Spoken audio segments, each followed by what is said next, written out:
هذه شيلة إهداء من شاعر أبو صالح مالك صالح يهديها إلى الشعب اليمني كافة. راح اليمان يا أهل اليمان، يكفي حروب يكفي فتان، الحرب زادت والنحان والكل في غفلة يهين. راح اليمان يا أهل اليمان، يكفي حروب يكفي فتان، الحرب زادت والمحان والكل في غفلة يهين. الحرب دمر وضعنا والخوف غارق وسطنا، وقد تمزق شملنا والعيش أصبح في جحيم. الأخ قاد فارق أخوه والابن يتجمس أبوه، والثاري فيكم يحملوه من هدت الأسرة هديم. إلى متى يا أهل الجرامل نضلل الشيطان حامل، ليتامي زادت والأرامل والكل ما همها ليم. الأب لأولاده غريب والجد سموه اللئيم،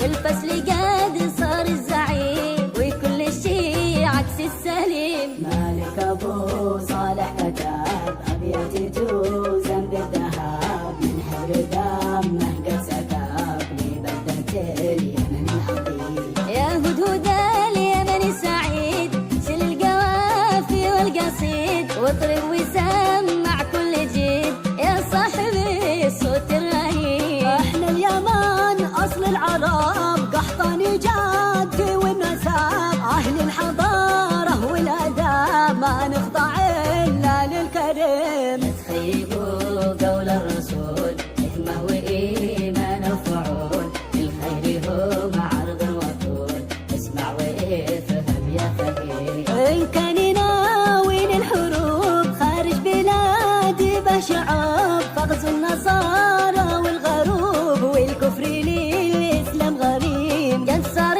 هذا الوضع قاسي من جور همه والمآسي، ما عاد الفرحة في حواسي والعظم من همه ساقيم. أضرب ودمح وسط خدي والحبر يرجف بين يدي، على اليمن وضعي تردي لا سمح الله قليل. الكل ينهض يا رجال بالعزم والهمة ننال، يمن موحد لا مجال للانفصال هذا الغشيم. قالوا يا مالك وش تمنى، قلت الأمان يرجع يمنا، والحرب تبعد عن وطننا ونعيش في أمن ونعيم. الحرب نار تكوي كوي إما السهابة يشتوي، والسلم جنة تحتوي وانت المخير والمقيم. ما من هذه الحرب خير، كم قتل فيها كم أسير، وكم شرد كم ضرب، والكل في الحالة يتم. يا أهل اليمن اللي منعكم قد زاد هذا فعلكم، خلاص يكفي حدكم قبل اليمن تصبح هشيم.